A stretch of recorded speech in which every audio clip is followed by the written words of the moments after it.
और अब खबरें विस्तार से। खबर सीहोर से, जहां आष्ठा में करनी सेना के काफिले पर पथराव हुआ। पथराव में 12 से ज्यादा गाड़ियों के शीशे टूटे। अलीपुर में करनी सेना के कार्यकर्ताओं ने जाम किया। इंदौर भोपाल हाईवे पर चौपाटी के पास जाम किया। मौके पर पहुंचकर पुलिस ने स्थिति को संभाला। काफी देर तक सड़क खुलने से लोगों को राहत मिली। हरदा में जन क्रांति आंदोलन से वापस लौट रहे थे ये सभी। आष्ठा में करनी सेना के काफिले पर पथराव किया गया। पथराव में 12 से ज्यादा गाड़ी के शीशे टूटे। अलीपुर में करनी सेना के कार्यकर्ताओं ने इसी को लेकर जाम किया। इंदौर भोपाल हाईवे पर चौपाटी के पास जाम किया गया। पुलिस ने मौके पर पहुंचकर स्थिति को संभाला। लंबे समय से लगे जाम से लोगों को पुलिस पहुंचने के बाद राहत मिली। हरदा से जन क्रांति आंदोलन से लौट रहे थे ये सभी लोग। इस वक्त हमला किया गया। करनी सेना के काफिले पर पथराव किया, जिसमें 12 से ज्यादा गाड़ी के शीशे टूट गए। काफी देर बाद इसी को लेकर करनी सेना ने वहां पर जाम भी लगा दिया। जब पुलिस मौके पर पहुंची तो घंटों की मशक्कत के बाद इस जाम को खुलवाया जा सका।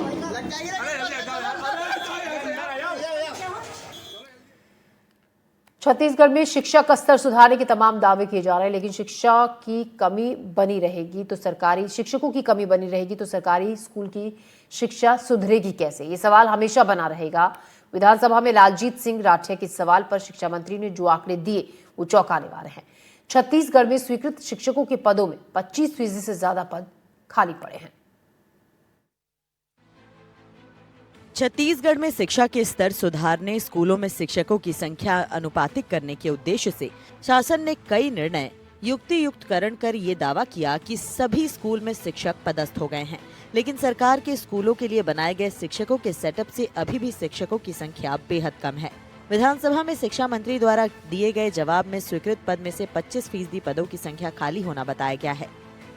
लालजीत सिंह राठिया के सवाल हैं कि सहायक शिक्षक के कितने पद स्वीकृत हैं, शिक्षकों के कितने पद स्वीकृत हैं, नवंबर 2025 तक कितने पद रिक्त रहे। शिक्षा मंत्री के जवाब है कि सहायक शिक्षक के 77,108 पद स्वीकृत हैं, जिनमें से 24,159 पद रिक्त हैं। शिक्षकों के 50,812 पद स्वीकृत हैं, जिनमें 8,518 पद रिक्त हैं। कुल 1,27,920 स्वीकृत पद हैं और 32,677 पद रिक्त हैं। शिक्षक संघ का भी मानना है कि स्वीकृत पदों की कमी से लगभग हर स्कूल में कमी है, जिससे पढ़ाई प्रभावित होती है। शिक्षकों को पढ़ाई के अलावा दूसरे काम में भी ड्यूटी करनी होती है। आज भी विद्यालयों में शिक्षक के पद खाली हैं, वो कहीं न कहीं शिक्षा की गुणवत्ता को प्रभावित कर रहे हैं। एक बात मैं और कहना चाहूंगा कि शिक्षक जो है न केवल अपने विभाग का, इसके अलावा अन्य विभागों का भी काम करता है। एक तरफ शिक्षा विभाग के कार्य शिक्षक की कमी कारण प्रभावित तो होगा ही होगा, लेकिन जो दूसरे काम शिक्षकों से करवाया जाता है अन्य विभागों के, उससे भी कहीं कहीं हमारे बच्चों की शिक्षा प्रभावित होती है। शिक्षक जो है विद्यालय में अपना समय नहीं दे पाते हैं, अन्य कार्यों में व्यस्त हो जाते हैं। तो जरूरी है कि विद्यालयों के लिए शिक्षक की व्यवस्था की जाए, नई भर्ती की जाए, ताकि विद्यालयों को पर्याप्त मात्रा में शिक्षक मिल सके।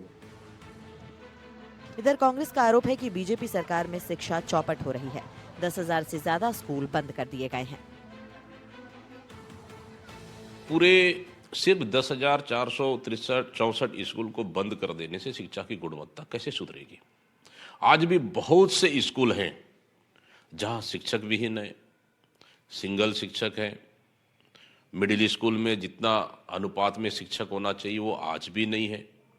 कुल मिलाकर शिक्षा की गुणवत्ता सुधरना तो दूर, इस सरकार ने सिर्फ कागजों में शिक्षा का गुणवत्ता सुधार रही है और जमीन हकीकत बिल्कुल भी उल्टा है। और शिक्षा व्यवस्था को इस सरकार ने चौपट कर दिया है। मैं समझता हूँ शिक्षा की गुणवत्ता नहीं बल्कि सरकार की गुणवत्ता को सुधार करने की आवश्यकता है। जब तक सरकारी स्कूलों में शिक्षकों की कमी है, तब तक ये कह पाना कि स्कूलों में शिक्षा का स्तर सुधर रहा है, ये बेईमानी होगा। जब तक स्कूलों में पर्याप्त शिक्षक नहीं होंगे, तब तक छात्रों को क्वालिटी एजुकेशन मिलना मुश्किल है। रायपुर से कैमरा पर्सन प्रवीण साहू के साथ जुल्फिकार अली, एनडीटीवी।